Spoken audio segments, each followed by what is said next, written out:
मेरी बेटी पागल थी। वह सारा दिन बाहर घूमती रहती। एक दिन मेरे पति ने तंग आकर उसकी शादी एक भिखारी से कर दी तो वह उसे लेकर कहीं गायब हो गया और मुड़कर कभी वापस न आया। काफ़ी साल गुजर गए। मेरा पति लकवे की वजह से बिस्तर पर जा लगा और मैं सड़कों पर भीख मांगने लगी। एक दिन मेरे पति की दवाइयाँ ख़त्म हो चुकी थी। मैं बहुत परेशान थी। मुझे किसी ने भीख ना दी और मैं परेशान थी कि तभी किसी ने मेरे हाथ पर हज़ारों रुपए रख दिए। जब मैंने ऊपर देखा तो मैं दंग रह गई। सामने तो मैं बहुत खुश थी। जब मैंने एक बेटी को जन्म दिया। औलाद ज़िंदगी को पूरा कर देती है। मैं और मेरा पति बहुत खुश थे। लेकिन जो चीज़ मैंने नोट की थी वह एक ही, मेरी बेटी आम बच्चों की तरह रोती नहीं थी, शौक चंचल भी नहीं थी, बहुत सुस्त थी। जब पढ़ने के काबिल हुई तो तब भी उसका यही हाल था। वह कोई शरारत ही नहीं करती थी, बस जहाँ बिठाया वहीं घंटों बैठी रहती थी। मेरी जान तो उस वक्त निकली जब मैंने उसे एक डॉक्टर को दिखाया। वह कहने लगा, आपकी बेटी दिमागी रूप से कमज़ोर है। मैं तो यह सुनकर ही दंग रह गई थी। मेरी बच्ची दिमागी तौर पर सोचने समझने की शक्ति न होने के बराबर रखती थी। मेरे लिए ये दर्द बहुत बड़ा था क्योंकि मुझे उसके बाद औलाद भी ना हुई थी। जैसे जैसे समय गुजरने लगा बेटी का बचकाना हरकतें शुरू हो गई। वह 17 साल की थी लेकिन उसका दिमाग 7-8 साल का था। देखने में मेरी बेटी बहुत ज़्यादा सुंदर थी लेकिन उसकी बचकाना हरकतें अजीबोगरीब सी थी। मैं पूरा दिन उसकी बिखरी चीज़ों को समेटने में लगी रहती, उसे बार बार दुपट्टा ओढ़ाती कि अब वह बड़ी हो गई है, दुपट्टा पहना करे, लेकिन वह ना समझती और दुपट्टे को उतार फेंकती। दोपहर होते ही घर से बाहर अपना बैट बॉल लेकर निकल जाती कि मुझे गली के बच्चों के साथ क्रिकेट खेलना है। 10 साल के बच्चों के साथ वह बैट बॉल खेलने लगती। मैं उसे बहुत समझाती कि वह छोटी नहीं है, घर पर रहा करे, लेकिन वह बच्चों के तरह से जिद करने लगती। एक बार वह मेरे साथ बाजार चली गई। मुझसे कहने लगी कि वह खिलौने खरीदेगी। मैंने भी हामी भर ली कि मैं इसे खिलौने ले दूंगी, मगर मेरे पास पैसे ख़त्म हो गए। लेकिन खिलौने देखकर तो मेरी बेटी किसी छोटे बच्चे की तरह से जिद करने लगी, उसे खिलौने खरीदने हैं। मैंने बहुत समझाया कि मेरे पास पैसे ख़त्म हो गए हैं, मैं उसे कल खिलौने खरीदूंगी, लेकिन वह तो सुनने को तैयार ना थी। वह जोर जोर से पैर जमीन पर मारने लगी, रोने लगी। सब लोग उसे देखकर हंसने लगे। वहाँ से आते जाते राहगीर खड़े होकर उसे देखने लगे कि कैसे एक जवान लड़की किसी छोटे बच्चे की तरह से जिद कर रही है। देखते ही देखते काफ़ी लोग जमा हो गए। मैं उसे समझा समझा कर थक गई, लेकिन वह कुछ सुनने को तैयार ही नहीं थी। वह तेज तेज आवाज़ में रोने लगी। मैंने खरीदा हुआ सामान वापस किया और उसे खिलौने लेकर दिए। मैं तो भरे बाजार में तमाशा सा बनकर रह गई थी। इसके बाद तो मैं ये करती कि उसे घर में बंद करके जाती थी, लेकिन अब वह बड़ी हो गई थी। अक्सर दीवारें भागने लगती, कभी पड़ोस में लगे अमरूद के पेड़ पर चढ़कर अमरूद तोड़कर बाहर खड़े खेलते बच्चों को मारने लगती कि मेरे साथ खेलते क्यों नहीं हो। कभी छत पर चली जाती, आसमान पर उड़ती पतंगों को देखने। एक बार पतंग कट गई थी। यह देखकर तो मेरी बेटी जैसे दीवानी सी हो गई थी। मैं किचन में बिजी थी।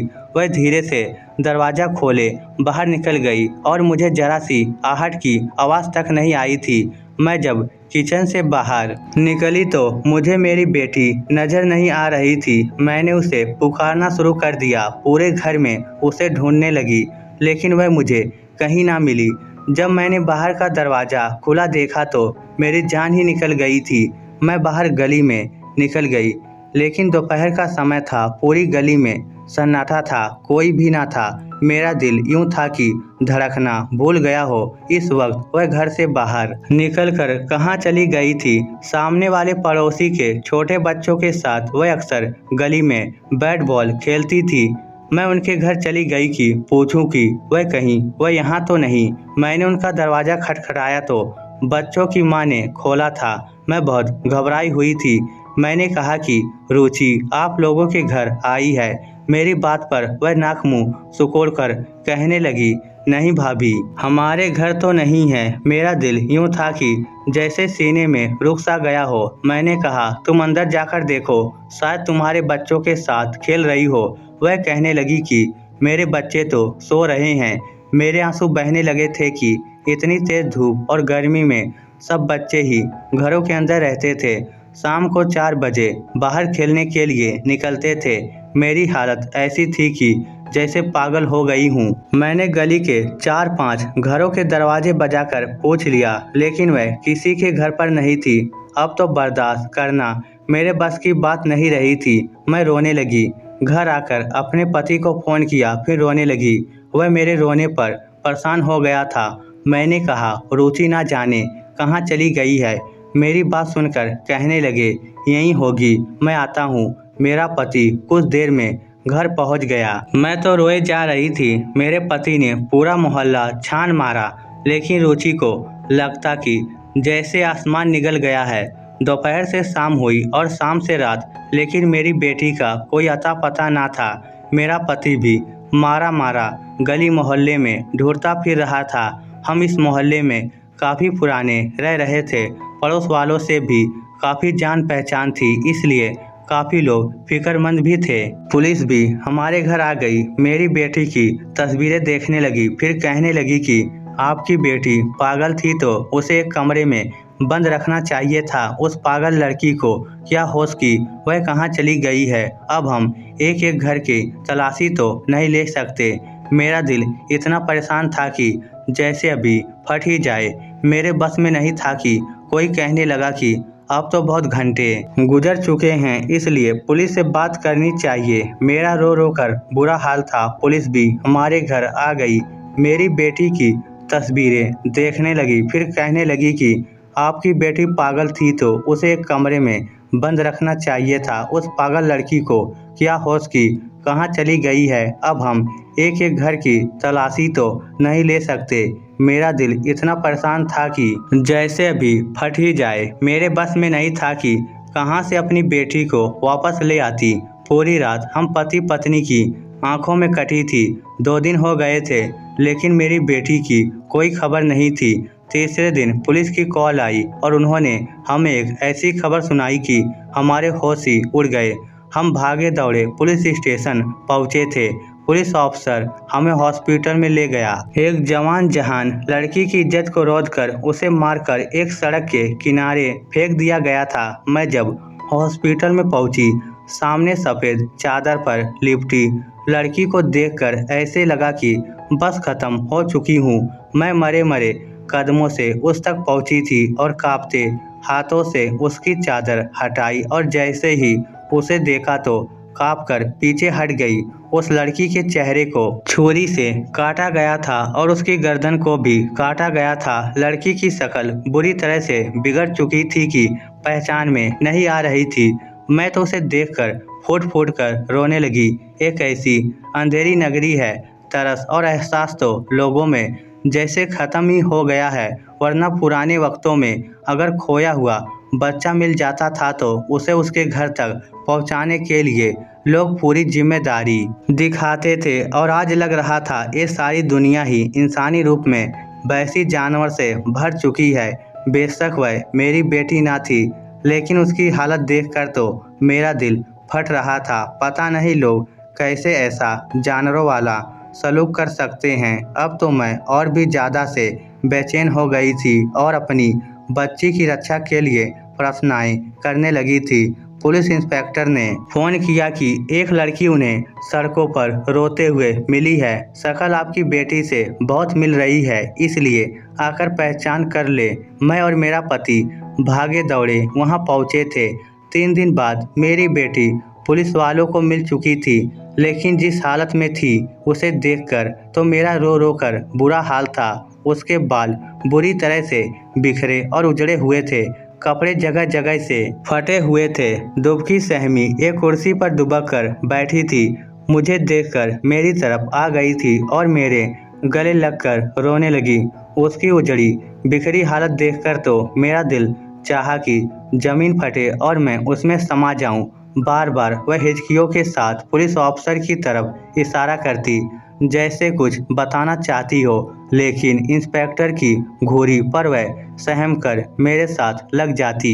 मैं उसे अपने साथ घर ले आई, उसे खाना खिलाया, नहलाया धुलाया। उसने फिर से मेरे गले में बाहें डाल लिया। वह अभी भी रोए जा रही थी और मुझसे कहने लगी, माँ, मैं छत पर उड़ती हुई पतंग देख रही थी, वह कट गई तो उसको पकड़ने के लिए उसके पीछे भागने लगी। जहाँ जहाँ वह पतंग उड़ती रही, मैं भी उसके पीछे पीछे भागती रही। वह जाने किसके आंगन में गिरी थी। मेरी बेटी ने दरवाज़ा खटखटाया और उनसे कहने लगी कि उसे पतंग उड़ानी है जो उनके आंगन में आकर गिरी है। उस समय घर में एक नौजवान ही मौजूद था। मेरी बेटी बिना दुपट्टे के वहाँ खड़ी थी। मेरी बच्ची को देखकर उस इंसान की नीयत खराब हो गई और वह उसे अंदर ले गया। कहने लगा कि उसे पतंग भी लेकर देगा और टॉफ़ी भी देगा। यह सुनकर मेरी बेटी खुश हो गई और उसके घर चली गई। उस कमीने इंसान ने मेरी बेटी को कहीं का नहीं छोड़ा, उसे बहाने से कमरे में ले गया, फिर उसके साथ बदतमीजी करने लगा। तो वह घबरा गई तो उसने जिद शुरू कर दी कि उसे बाहर जाना है, लेकिन उस इंसान ने उसके दोनों हाथ पीछे की तरफ बांध दिए थे तो तेज आवाज़ में रोने लगी। उसने उसके मुंह में रुमाल ठूस दिया। मेरी बच्ची की इज्जत को उसने रौंद दिया था। फिर पतंग देकर उसे अपने घर से निकाल दिया। वह सड़कों पर रोती रही, मुझे ढूंढती रही, माँ माँ पुकारती रही। उसके कपड़े जगह जगह से फट चुके थे। वह हर एक से कहती कि उसे उसकी माँ के पास छोड़ आए। बहुत से लोगों ने उससे पता भी पूछना चाहा, लेकिन उसे कहाँ इतना होश था कि मोहल्ले का अता पता बता सकती। वह 3 दिन सड़कों पर मारी मारी फिरती रही। किसी को तरस आता तो उसे खाने को देते। वह 3 दिन तक फुटपाथ पर सोती रही। एक रात एक पुलिस बाइक उसके पास आकर रुकी और इसे अपने साथ पुलिस स्टेशन ले गए। पुलिस ऑफिसर ने जब उसे देखा तो पहचान गया था कि ये वही लड़की है जिसके माँ बाप उसके लिए परेशान थे। लेकिन मेरी बच्ची को देखकर उस कमीने इंस्पेक्टर की नीयत भी खराब हो गई। उसने मेरी बच्ची की उजड़ी बिखरी हालत का भी लिहाज नहीं किया और उसे एक कमरे में ले गया। वह चीखती चिल्लाती रही, लेकिन उस संगदिल इंस्पेक्टर को भी तरस नहीं आया। उसकी इज्जत को लूटकर उसे धमकाने लगा। कहने लगा कि अगर किसी से कुछ भी कहा तो वह उसका गला दबाकर मार डालेगा। मेरी बेटी को डरा धमकाकर उसने एक कुर्सी पर बैठा दिया और फिर हमें इन्फॉर्म कर दिया। मैं अपनी बच्ची की जुबानी से ये सब सुनकर फूट फूट कर रोने लगी थी। जब देश के रक्षक ही लुटेरे बन जाए तो वहाँ इज्जत कैसे सेफ रह सकती है। हम पति पत्नी ने अपनी जुबान बंद रखने में ही समझदारी समझी और हम चुप होकर बैठ गए। लेकिन हमारी बर्बादी का सिलसिला तो शायद अब शुरू हुआ था। कुछ दिन बाद ही वह इंस्पेक्टर हमारे घर आ गया। कहने लगा, हमने कुछ मुजरिम पकड़े हैं, अपनी बेटी को हमारे साथ भेज दो ताकि ये असली मुजरिम की पहचान कर सके। वह जिन नज़रों से मेरी मासूम बच्ची को देख रहा था, मेरा दिल कांप गया था। मैंने कहा, हमें किसी के लिए कोई केस नहीं करना। मैं उस पुलिस वाले की हवस का निशाना अपनी बच्ची को और नहीं बनने देना चाहती थी। लेकिन वह इंस्पेक्टर तो जैसे हत्थे से ही उखड़ गया। कहने लगा, पहले तुम लोग इंसाफ के खातिर हमारी दिन रात दौड़े लगवा देते हो, जब हम मुजरिम को पकड़ लेते हैं तो तुम लोग केस ख़त्म कर देते हो। ये केस अब इस तरह से ख़त्म नहीं होगा। इस लड़की को हमारे साथ भेजो ताकि असली मुजरिम को पहचान सके। मेरी बेटी यह सुनकर मेरे पीछे छिप गई और कहने लगी, मुझे इस इंसान के साथ नहीं जाना माँ, ये मुझे मार देगा। मैंने कहा, जब हम ये केस ख़त्म कर रहे हैं तो आप क्यों हमारे साथ ज़बरदस्ती कर रहे हैं। वह चिल्लाने लगा, कहने लगा, शराफत से इस लड़की को आज की रात मेरे हवाले कर दो, वरना इस लड़की पर चोरी का इल्ज़ाम लगाकर ले जाऊंगा या तुम्हारे पति को किसी केस में फंसवाकर जेल में बंद कर दूंगा। हम पुलिस वाले कानून अपनी जेब में रखते हैं। मुझे तुम्हारी ये पागल बेटी पसंद आ गई है, इसलिए अब तो इसे तब पुलिस स्टेशन आना ही पड़ेगा। जब तक मैं चाहूँगा। मना करने पर मैं तुम्हारे पति को बंद कर दूंगा, फिर मुझे तुम्हारे घर आने से कोई रोक नहीं सकता। उसने मेरे पीछे छुपी मेरी बेटी का हाथ पकड़ा और उसे घसीटते हुए अपने साथ ले गया।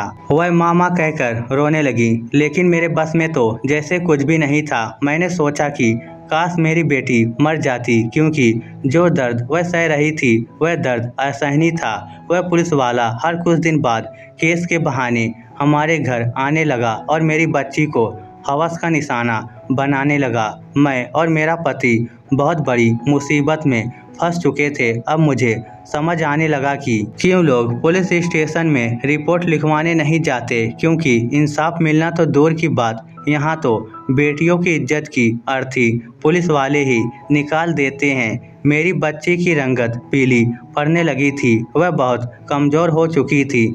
मुझे उसे देखकर तरस आने लगा था। मेरे पास एक ही रास्ता बचा था, उस पुलिस ऑफिसर के जुल्म से बचने का। हमारे घर के बाहर एक नौजवान सा भिखारी मांगने आता था। मैंने अपनी बेटी की शादी उससे करवा दी और उसे उसके साथ विदा भी कर दिया। वह पुलिस वाला जब रात को मेरे घर आया तो मेरी बेटी का पूछने लगा, तो मैंने उससे कहा कि उसकी शादी करके मैंने उसे विदा कर दिया है। पुलिस वाला मुझे खूंखार नज़रों से देखने लगा, कहने लगा, देख लूँगा तुम्हें, और यहाँ से चला गया। इसके बाद वह पुलिस वाला दोबारा मेरे घर नहीं आया, लेकिन मुझे वह भिखारी भी दोबारा नज़र नहीं आया था, वरना वह तो रोज़ मेरे घर के बाहर मांगने आता था। पुलिस से बचने की खातिर मैंने जल्दीबाजी में अपनी बच्ची को उस भिखारी के हवाले कर दिया था, लेकिन वह भी ना जाने कहाँ गायब हो गया था। मैंने उसे बहुत ढूंढने की कोशिश की, लेकिन मुझे वह भिखारी कहीं नहीं मिला। मेरे पति ने कहा, बस करो, अब रुचि को ढूंढना समझ लो कि वह मर चुकी है। अब मेरा पति बीमार रहने लगा था, मैं भी वक्त से पहले बूढ़ी हो चुकी थी। बार बार मुझे लगता कि मेरी बच्ची सड़कों पर भीख मांग रही है। मैंने जल्दीबाजी में रिश्ता तय कर दिया था। सोचा था कि पुलिस वाले से पीछा छूट जाने के बाद अपनी बेटी को दोबारा अपने पास ही रख लूँगी, लेकिन शायद वह भिखारी भी लालच में आ गया होगा। जाने मेरी बच्ची से क्या काम करवाता होगा। हो सकता है कि उस भिखारी ने पैसों की लालच में उसे कोठे पर बेच ही ना दिया हो। मेरे दिल में हर वक्त सौ तरह के आदेशे और चिंताएं थी। मैं भी इन्हीं से खुद को आज़ाद नहीं कर पाई थी कि मेरे पति को लकवा का अटैक आ गया। मुझ पर तो जैसे कयामत ही टूट पड़ी थी। मेरा पति बिस्तर से लग गया था। मेरे घर का अकेला कमाने वाला मेरा पति ही था। मैंने उसके इलाज के खातिर अपने गहने बेच दिए। कुछ महीने तो मेरे पति की तनख्वाह से घर के खर्चे चलते रहे, लेकिन ये सिलसिला भी कब तक जारी रहता। कमाई का कोई जरिया नहीं रहा था। मैं अनपढ़, मुझे सिलाई भी नहीं आती थी, वरना कपड़े सिलकर ही अपना गुजारा कर लेती। एक तरफ मुझे अपने बच्ची की चिंता सताती रहती थी, दूसरी तरफ पति लाचार और बीमार हो चुका था। मुझे ये बात समझ नहीं आ रही थी कि मेरी बच्ची उस भिखारी के साथ गई कहाँ थी। मैं जानती थी कि मेरे पति ने बेशक मुझसे ये कहा है कि मैं रुचि को भूल जाऊं, लेकिन मेरे पति की ये हालत भी रुचि की गुमशुदगी की वजह से हुई है। मेरा पति और मैं रुचि से बहुत प्यार करते थे। वह बेशक थोड़ी पागल थी, लेकिन अपने बाप से बहुत प्यार करती थी। जब भी वह दुकान से वापस आते तो वह उनके गले में बाहें डाल देती, लाड़ प्यार से पापा पापा कहती, नहीं थकती थी। मेरी बच्ची ने 17 साल की उम्र में बहुत बड़ी तकलीफ़ें देख ली थी और अब भी न जाने कहाँ थी। मेरा पति बिल्कुल चुप हो गया था, किसी से बात नहीं करता था। हर वक्त उनकी आंखों से आंसू बहते रहते थे। एक बार सो रहा था कि रुचि का नाम लेकर अचानक से हड़बड़ा कर उठ बैठा। मैं उसके बराबर में ही सो रही थी। उसके चिल्लाने पर मेरी आँख खुल गई। मैंने पूछा कि तुम्हें क्या हुआ है, तो वह फूट फूट कर रोने लगा, कहने लगा, मुझसे मेरी बच्ची का गम और जुदाई बर्दाश्त नहीं होती। मुझे वह पल पल याद आती है। उसकी बात ने मुझे भी उदास कर दिया था। कुछ दिन से हमारे घर में फाके पड़ने वाले थे। मजबूरन मुझे घर से बाहर निकलना पड़ा। पहले तो मैंने बहुत कोशिश की मुझे किसी घर में नौकरी मिल जाए, लेकिन कोई भी मुझे नौकरी पर रखने के लिए तैयार ना हुआ। फिर मैंने यही रास्ता अपनाया, पुराने फटे कपड़े पहनकर भिखारिन बनकर भीख मांगने लगी। इतने पैसे मेरे पास आ जाते थे कि बस मुश्किल गुजर बसर हो जाती थी। वक्त यूं ही गुजरने लगा था कि एक दिन मुझे वह पुलिस वाला नजर आया। मैं एक हॉस्पिटल के बाहर भीख मांग रही थी कि जब कुछ आदमियों के सहारे से चलता हुआ वह इंसान गाड़ी में बैठ रहा था। उसकी सेहत पहले से बहुत कम हो चुकी थी। पतला शरीर, पीली रंगत देखकर लग रहा था कि जैसे वह किसी बड़ी बीमारी का शिकार हो चुका था। मुझे उसे देखकर जरा भी तरस नहीं आया था, लेकिन मुझे ये जानने का शौक होने लगा कि आखिर उसे हुआ क्या है। वह जिस हॉस्पिटल से बाहर आया था, मैं उसी वक्त उसके अंदर चली गई। मुझे इस पुलिस इंस्पेक्टर का नाम मालूम था। मैंने रिसेप्शन में नर्स से पूछा कि ये रोगी किस बीमारी का शिकार है। वह कहने लगी कि ये एड्स का मरीज है। फिर कानों को हाथ लगाने लगी और कहने लगी कि ऐसे लोगों का यही अंजाम होता है। ये पुलिस इंस्पेक्टर लड़कियों की इज्जत खराब करता था, उनके माँ बाप को डराता धमकाता था। उसे रिश्वत खाने और अय्याशियाँ करने की आदत पड़ चुकी थी। ना जाने किन किन लड़कियों की आहें इसे लगी है, इसलिए अब ये एड्स का रोगी हो चुका है। पल पल मरता है।